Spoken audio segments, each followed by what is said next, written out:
I still remember that morning in suburban Boston like it was yesterday. It was early October, and the maple trees outside our kitchen window were just starting to turn golden. The familiar scent of coffee and warm toast filled our modest colonial house on Maple Street, where I sat at the breakfast table with my parents, my sister Sarah, and her husband Tom. My kids, Emily and Jack, were upstairs getting ready for school, while Sarah's children, Madison and Lucas, were already seated at the table, perfectly dressed in their private school uniforms. The conversation had started normally enough. Mom was talking about Thanksgiving plans and the upcoming family trip to our lake house in New Hampshire, something we'd done every year since I was little.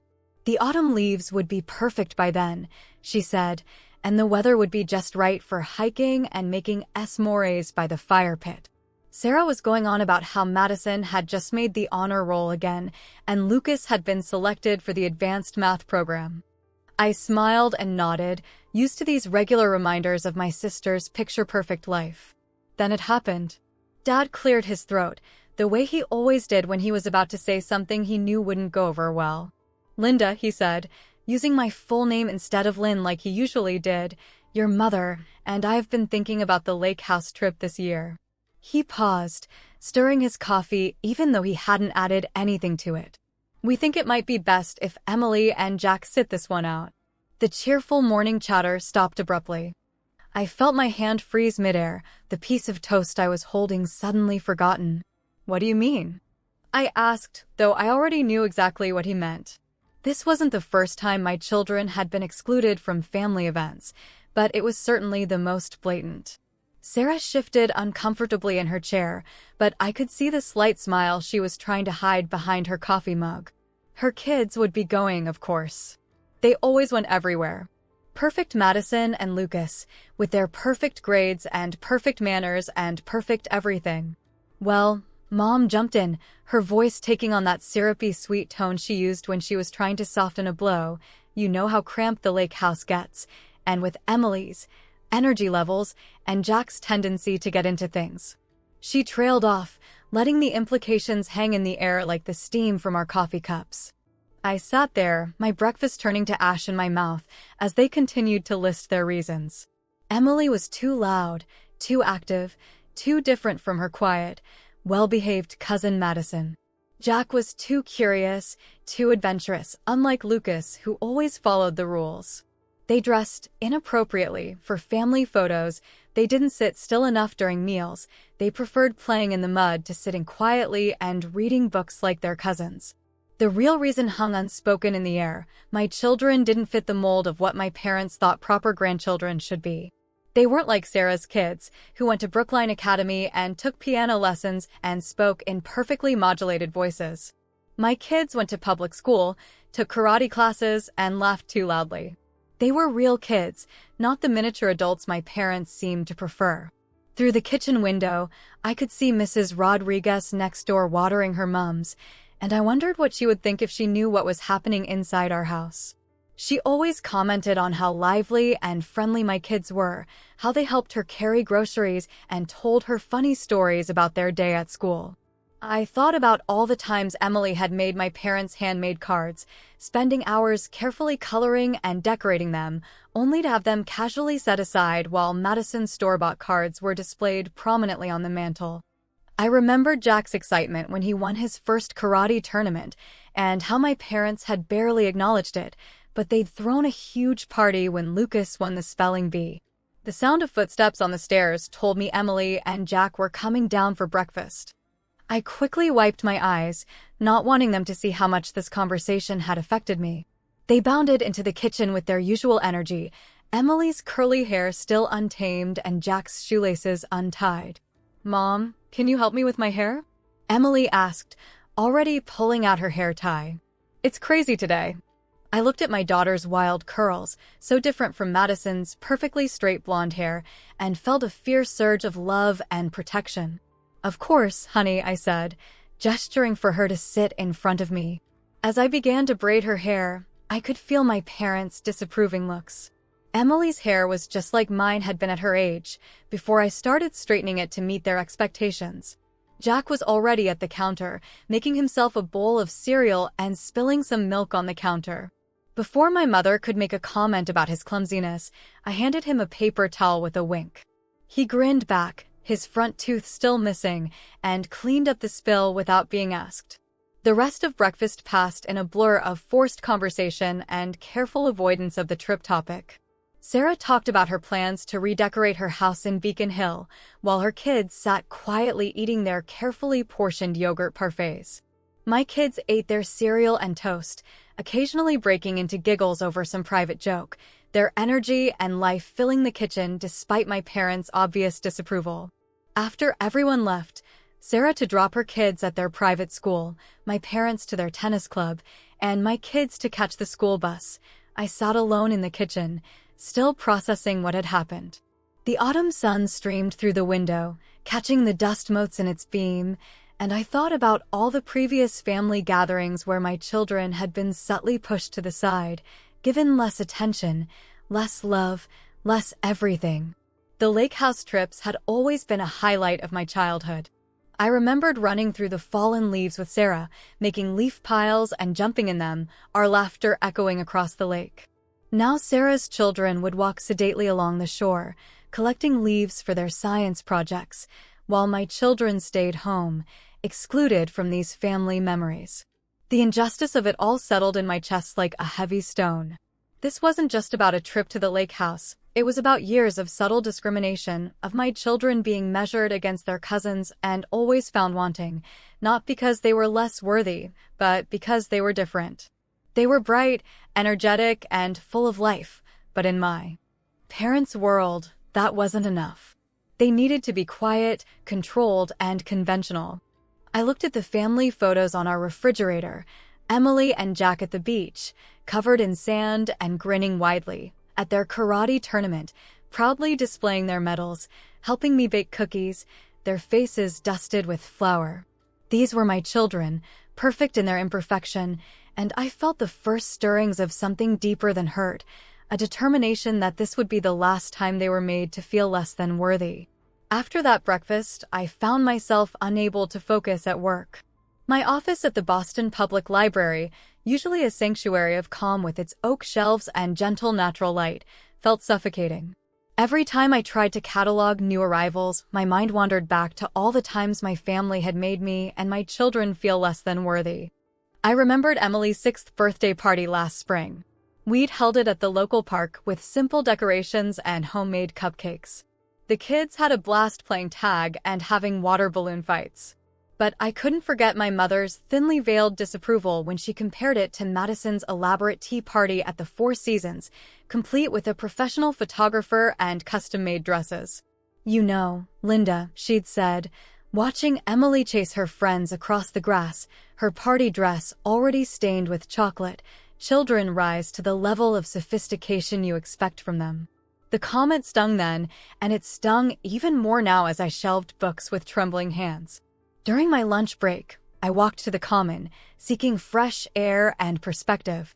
The autumn wind scattered leaves across my path as I sat on a bench, unwrapping the sandwich I'd packed that morning. Across the path, a mother was teaching her toddler to walk, encouraging each wobbly step with enthusiastic praise. The sight brought tears to my eyes as I remembered how different my own parenting journey had been. When Jack was learning to walk, he'd been fearless, launching himself at furniture and walls with reckless abandon. My mother had constantly compared him to Lucas, who she claimed had walked like a perfect gentleman at 9 months. Never mind that Jack's adventurous spirit had him running circles around his cousin by the time they were both 2. All anyone remembered was that Lucas had walked first. My phone buzzed with a text from Sarah. "Mom asked me to help plan the lake house menu. Don't worry about it this year since you won't be bringing the kids." The casual cruelty of her words made me lose my appetite. I wrapped up my half-eaten sandwich and headed back to work, my mind racing with memories I'd tried so hard to suppress. There was the Christmas when Emily had proudly shown everyone the science project she'd won first place for, a working model of the solar system made entirely from recycled materials. My parents had barely glanced at it before turning their attention to Madison's store-bought diorama of the Revolutionary War. Now that's what we call attention to detail, Dad had said, praising the factory-made miniature soldiers while Emily's handcrafted planet sat forgotten in the corner. The more I thought about it, the more examples surfaced. Jack's Little League games, where my parents would show up late and leave early, always with some excuse about having to attend one of Lucas's chess tournaments. Emily's dance recitals, where they'd sit stone-faced through her energetic hip-hop routine but beam with pride during Madison's classical ballet performance. That evening, as I drove home through the familiar streets of our neighborhood, I passed Sarah's house on Beacon Hill. The lights were on, and through the bay windows, I could see my parents' cars parked outside. Another family dinner I hadn't been invited to. My hands tightened on the steering wheel as I remembered all the times we'd been excluded from these impromptu gatherings. At home, I found Emily and Jack sprawled on the living room floor with their homework, our elderly cat Milo purring between them. The sight of them working together, helping each other with math problems and sharing colored pencils, made my heart ache. They had such a natural, easy relationship, nothing like the forced politeness between Madison and Lucas, who were constantly competing for their parents' approval. "Mom, can you check my essay?" Emily asked, holding up her notebook. "It's about my hero, and I wrote about you." Her words caught me off guard, and I had to blink back tears as I sat down beside her. While my parents were busy criticizing my parenting, my children were seeing something entirely different. I read her essay, touched by her words about how I taught her to be herself, how I came to every karate tournament and helped with science projects, how I made her feel loved even when she messed up. Jack looked up from his math homework and added, "Yeah, Mom, you're way cooler than Aunt Sarah. You actually let us have fun." That night, after the kids were in bed, I sat in our small backyard, watching the stars appear one by one above the city lights.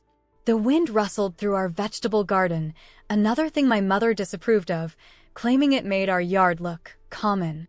But my kids had learned about patience and growth tending those plants, and the pride on their faces when we cooked with vegetables they'd grown themselves was worth more than any number of manicured lawns. I thought about the upcoming lake house trip, imagining Madison and Lucas sitting primly on the dock while my children missed out on the joy of jumping into the cool water and catching fireflies at dusk. The anger that had been simmering inside me began to boil over. This wasn't just about a single trip or a few thoughtless comments. It was about a lifetime of being made to feel second best. My phone lit up with another text from my mother. "We should discuss appropriate activities for Emily and Jack while the family is away. Perhaps some extra tutoring to help them catch up to their cousins." I didn't respond, but something inside me shifted.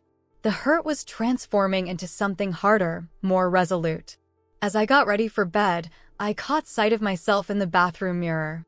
I looked just like my mother had at my age, except for my curly hair, the hair I'd spent years straightening to please her, until I finally stopped 2 years ago. Emily had been the one to convince me to wear it natural, telling me it was like a super cool lion's mane. My daughter's words had given me the courage to be myself, something my own mother had never managed to do. I lay awake long into the night, memories swirling through my mind like leaves in the autumn wind. The constant comparisons, the subtle put-downs, the way my parents' faces would tighten with disapproval whenever my children displayed anything less than perfect behavior. The realization hit me with stunning clarity. This pattern of favoritism wasn't new. It was just more obvious now that it was affecting my children. The digital clock on my nightstand ticked past midnight, its red numbers glowing in the darkness. Tomorrow would be another day of navigating these complicated family dynamics, of watching my children being measured against impossible standards, of feeling my own worth as a mother being questioned. But something had changed.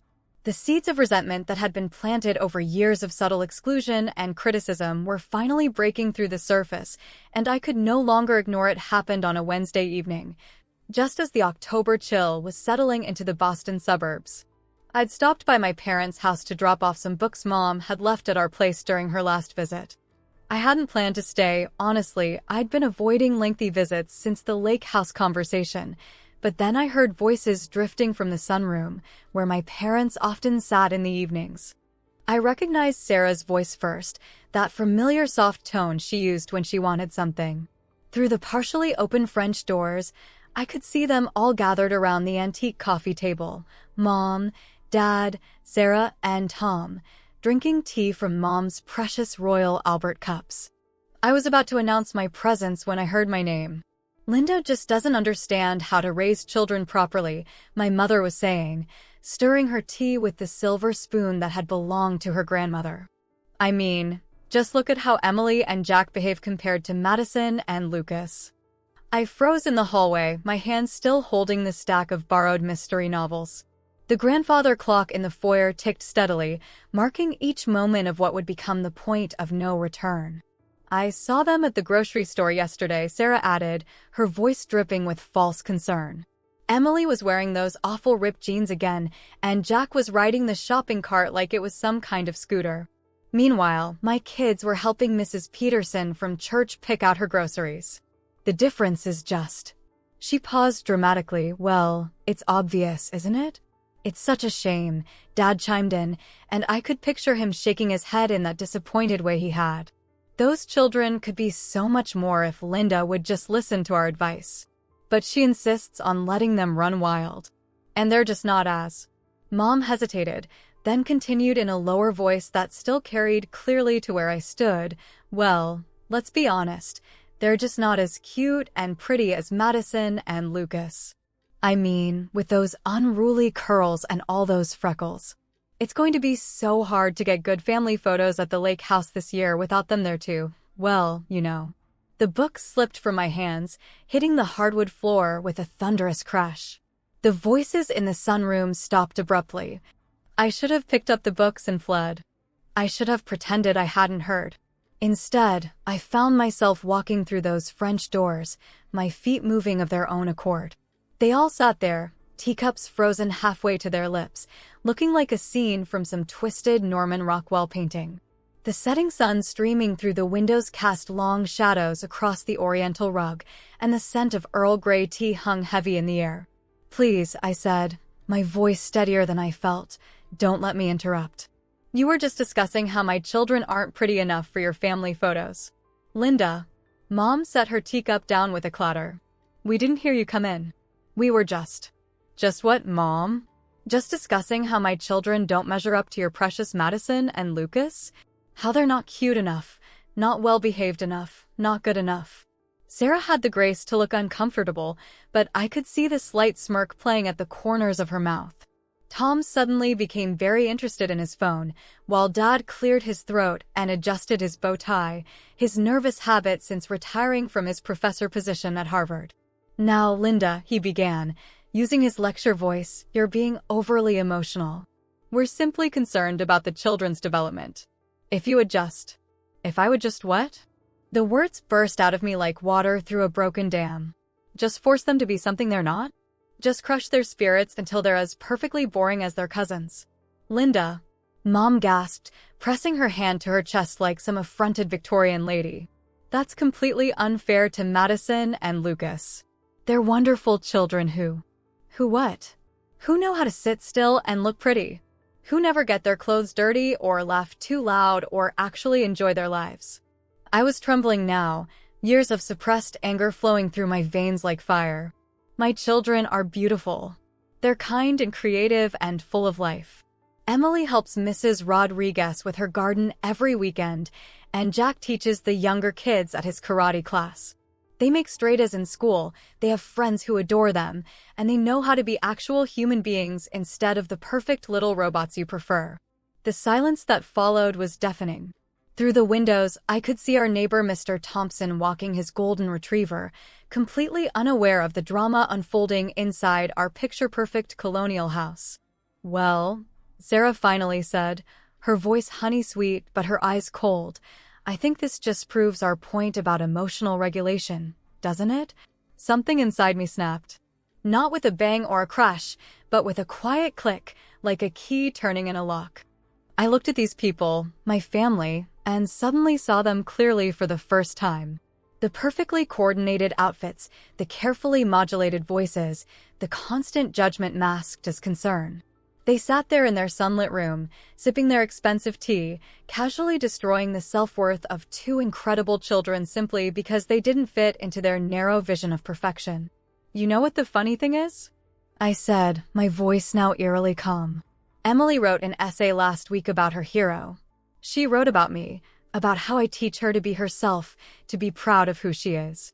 Meanwhile, Madison wrote about her Instagram followers, and you all probably thought that was just wonderful. Mom's face flushed red. Now, Linda, that's not. And Jack? He spends his weekends teaching karate to kids with special needs. He doesn't brag about it or ask for recognition. He does it because he has a good heart. But you're all too busy praising Lucas for winning another chess tournament to even notice. I turned to leave, then paused at the doorway. By the way, those books you borrowed? Keep them. Consider them a parting gift. Because this? I gestured to all of them, still frozen in their perfect tableau. This is the last time you'll have the opportunity to sit here and judge my children.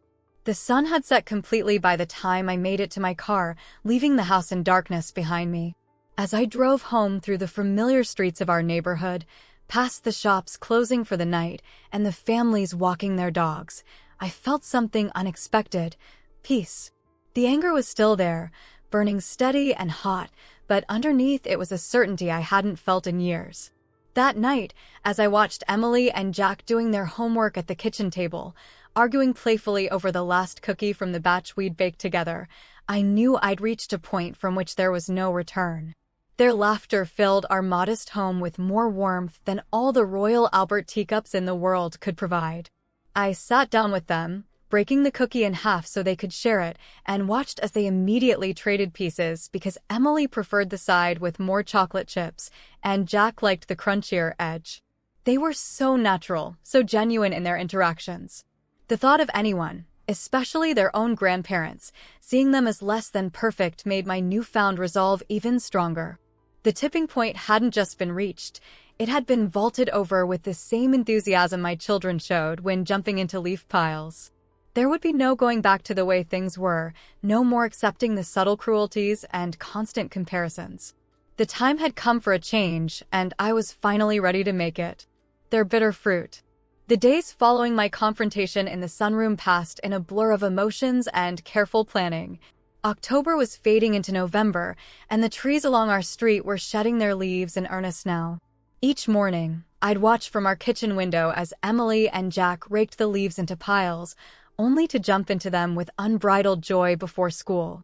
Their laughter echoed through the crisp morning air, a reminder of everything I was fighting to protect. My phone buzzed constantly with messages from family members. Mom sent her usual passive-aggressive texts, just trying to understand where we went wrong with you, dear. Sarah forwarded photos of Madison's latest piano recital with captions like, "Wish you and the kids could appreciate real culture." Even distant relatives I hadn't spoken to in months suddenly had opinions about my emotional outburst at my parents' house. I began to make lists, sitting at my desk at the library during lunch breaks. Lists of every time they'd hurt my children, every dismissive comment, every comparison that had chipped away at their self-esteem. The evidence of their subtle cruelty filled page after page of my notebook. Between shelving books and helping patrons, I found myself planning, strategizing, preparing for what I knew needed to be done. The breaking point came during a routine Sunday dinner at my cousin Rachel's house in Cambridge. I hadn't wanted to go, but Emily had begged because she loved playing with Rachel's dogs. The evening started normally enough, everyone carefully avoiding mention of the sunroom incident, making polite conversation about the weather and the upcoming holidays. But then my Aunt Patricia started in about the lake house trip. "It's really for the best that Emily and Jack won't be there," she said, spooning more potatoes onto Madison's plate. "The lake house has so many valuable antiques. Remember last year when Jack almost knocked over your grandmother's vase, Beth?" She directed this at my mother, who nodded sagely. I watched as Emily, who was sitting on the floor with Rachel's golden retriever, Max, pretended not to hear. But I saw her shoulders slump slightly, and Jack, who was helping Rachel's husband Steve set up the dessert table, nearly dropped the pie he was carrying.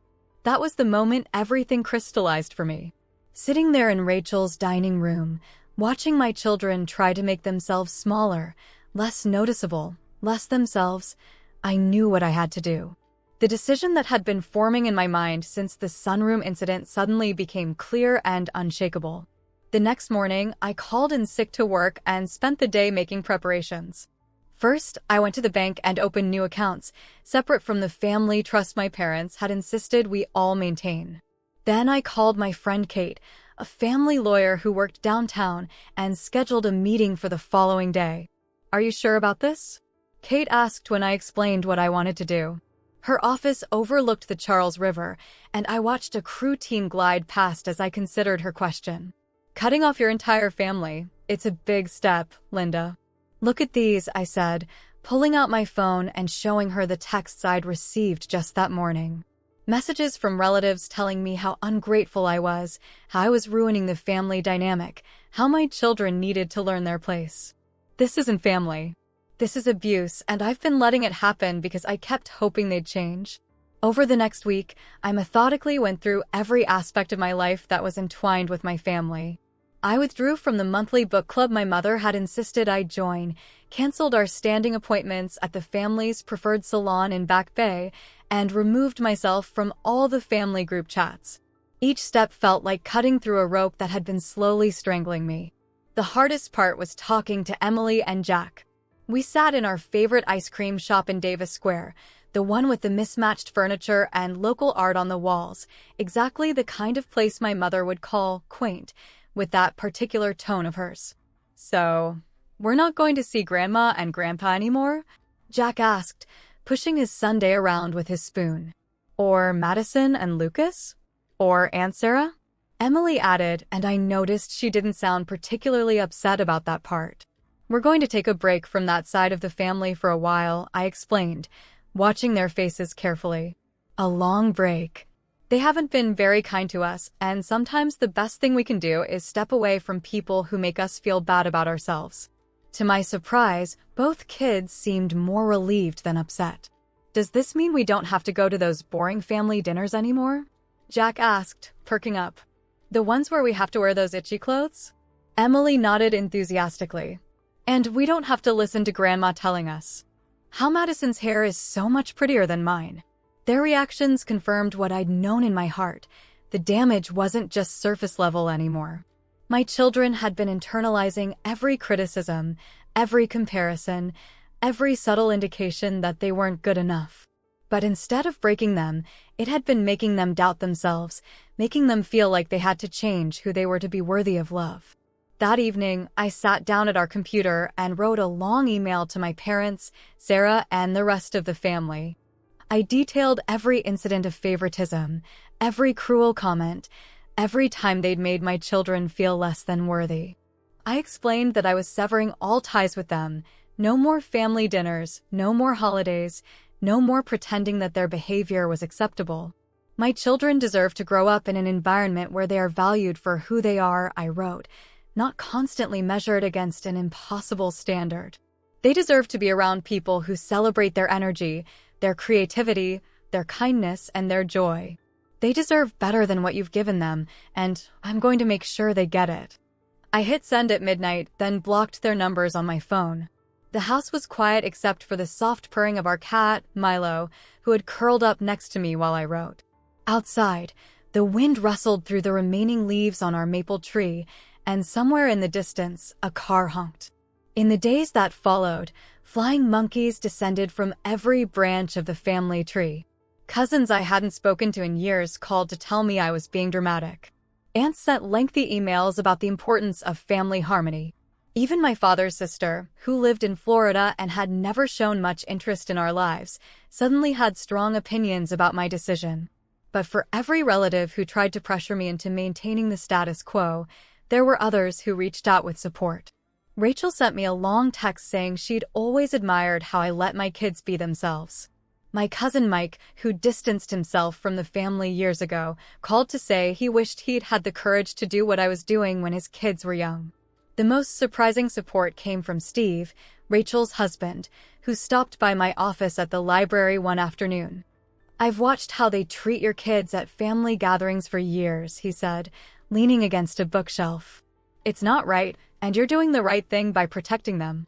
As the weeks passed, I watched my children slowly begin to flourish without the constant weight of family judgment. Emily started wearing her hair naturally curly all the time, no longer begging me to straighten it like Madison's. Jack joined the school drama club, something he'd always wanted to do but had been afraid to try because Lucas had once called theater stupid. Each day brought new challenges, but also new confirmations that I'd made the right choice. The decision to sever ties wasn't just about protecting my children from further harm, it was about showing them that they had the right to set boundaries, to demand respect, and to choose who they allowed into their lives. It was about teaching them that sometimes the bravest thing you can do is walk out. The day I chose for my final confrontation was the first real snow of the season. Boston had woken up to a pristine white blanket covering the city, and as I drove to my parents' house, the early morning sun made everything sparkle. It seemed fitting somehow, this clean slate of white, this fresh beginning. I'd chosen this day carefully.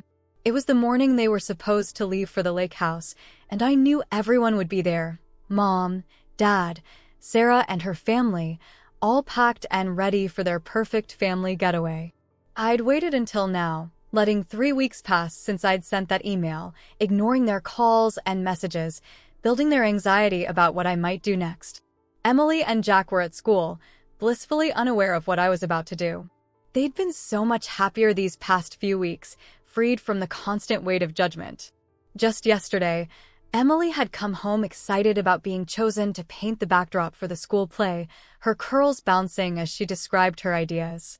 Jack had scored the winning point in his basketball game, and for once, he didn't have to hear how Lucas would have done it better. I pulled into the familiar circular driveway, parking behind Sarah's Range Rover. Through the front window, I could see movement inside, people packing up the car, making last-minute preparations. My mother's prize hydrangeas, now dormant for winter, stood like sentinels along the front walk. The door opened before I could ring the bell. Mom stood there, perfectly coiffed as always in her cashmere sweater and pearls, but I could see the strain around her eyes. "Linda," she said, her voice careful, controlled. "We weren't expecting you." "No, I suppose you weren't." I stepped past her into the foyer, where suitcases were lined up like soldiers. "But we need to talk, and we're going to do it now." Dad emerged from his study, bow tie slightly askew. Sarah appeared at the top of the stairs, Madison and Lucas peering around her like well-dressed shadows. Tom hovered uncertainly by the living room door. They all looked so proper, so contained, as if their perfect appearance could shield them from what was coming. "I've had time to think," I began, my voice steady and clear in the hushed foyer. "About all the years of subtle cruelty, all the little ways you've tried to make my children feel less than worthy.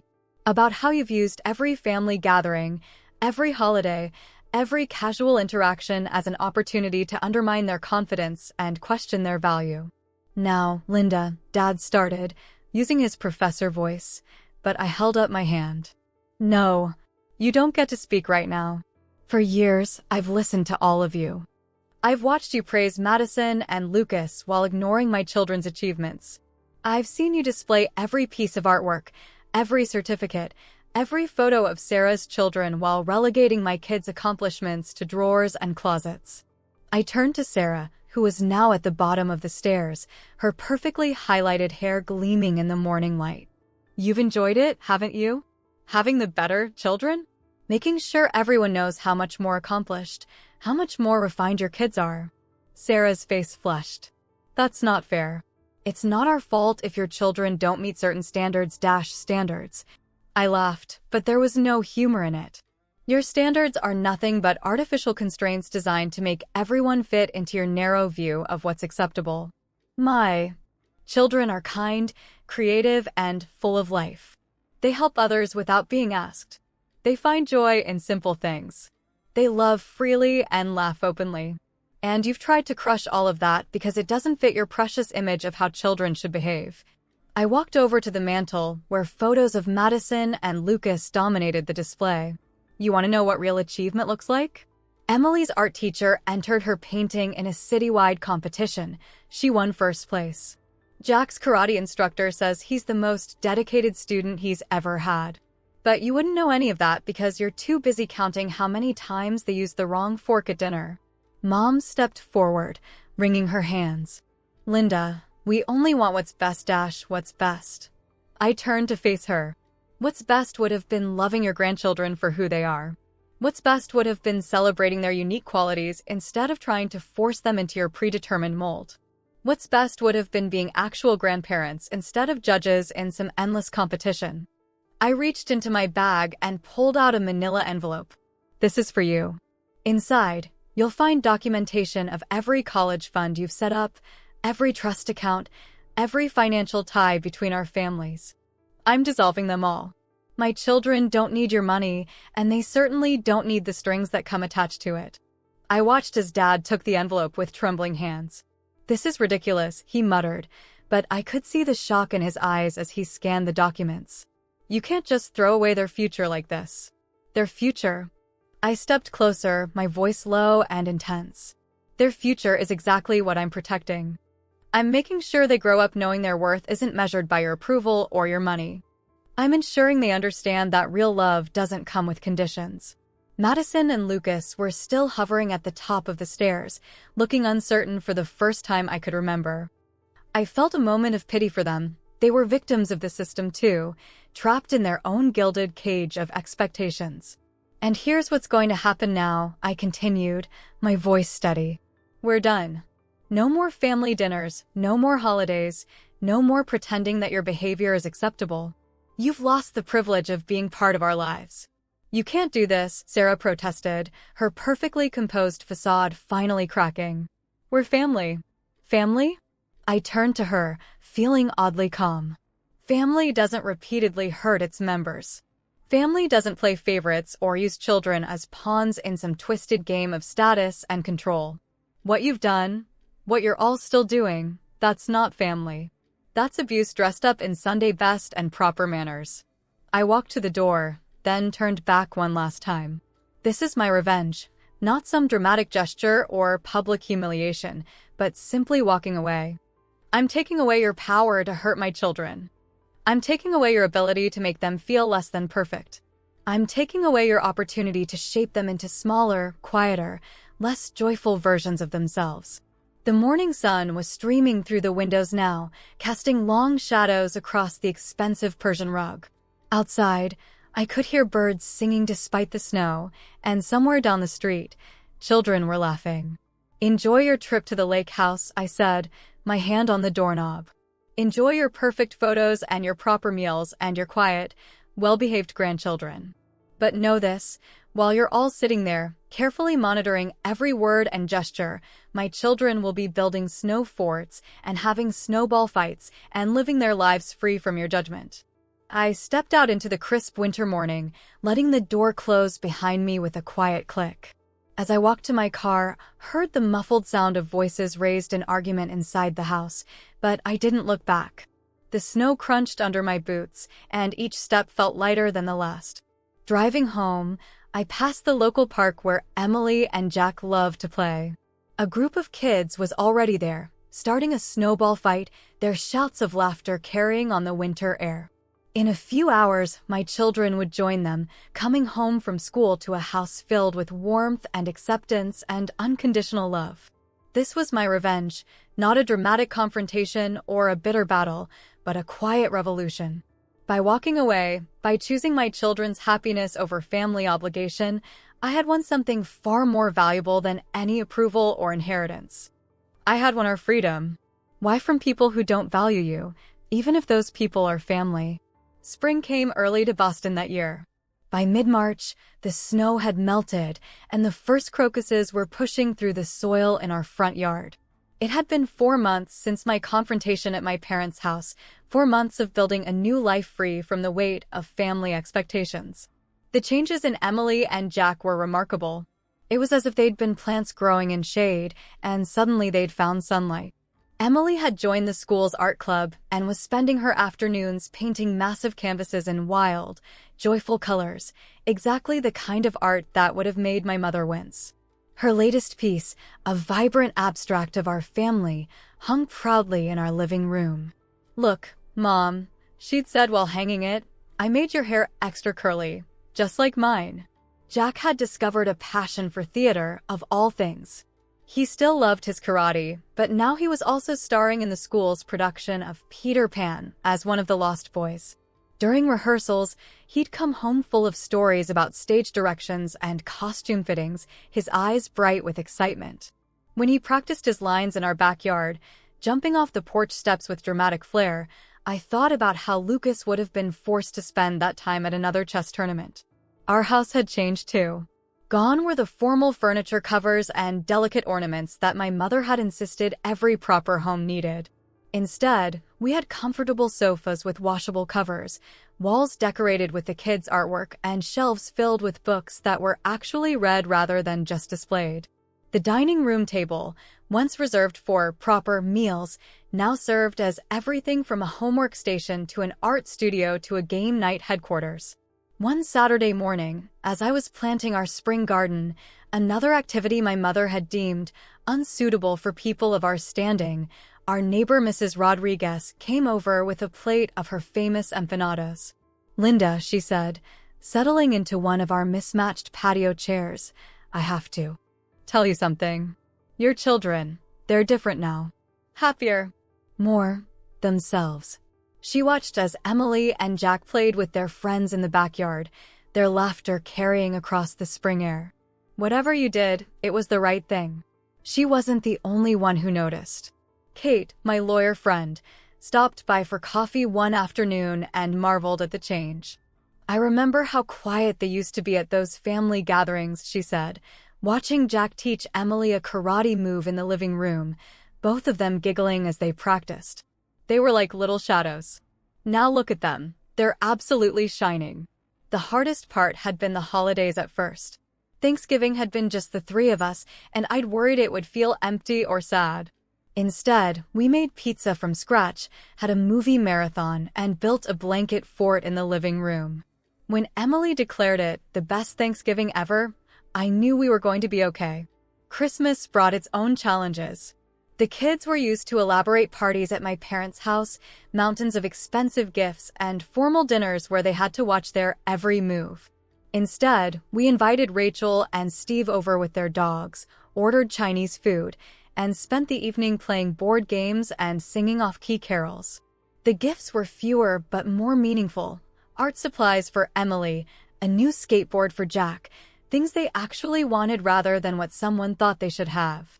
Some family members still tried to breach the boundaries we'd set.